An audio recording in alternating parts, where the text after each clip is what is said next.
Immigrante, you say pa'lante, immigrante, immigrante, pa'lante, let's go!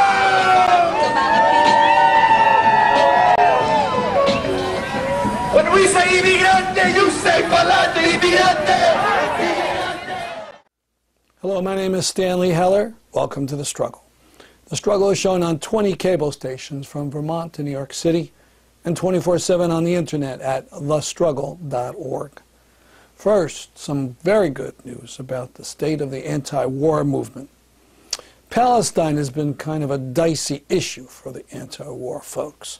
Back in 1982, 1 million people gathered in Central Park to protest nuclear weapons. At the same time, Israel invaded Lebanon.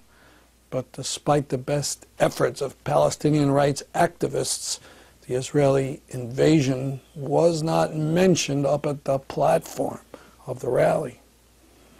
Well, in recent years, the anti-war movement has been kind of schizophrenic. The Answer group has been excellent on it. United for Peace and Justice, kind of milquetoast.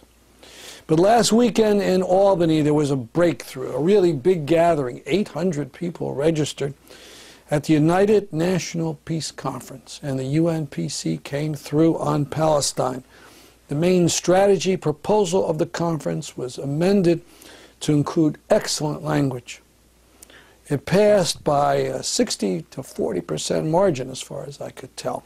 It declared Israel an apartheid state, and it called for ending of all aid to Israel, military, economic, and State Department help in the United Nations.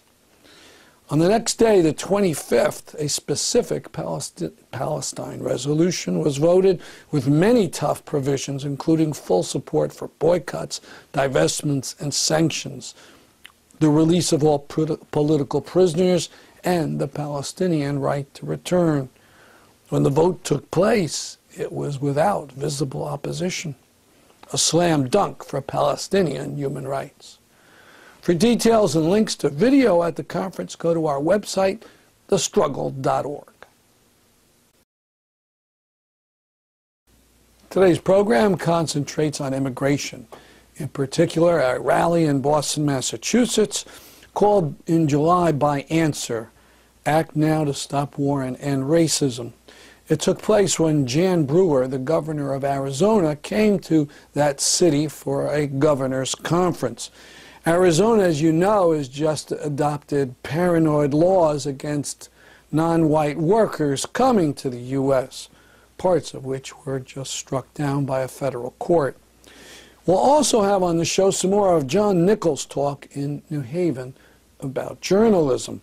If you saw the show last week, he explained how the federal government used to help journalism way back in the first 100 years of our country, and how that no longer is the case.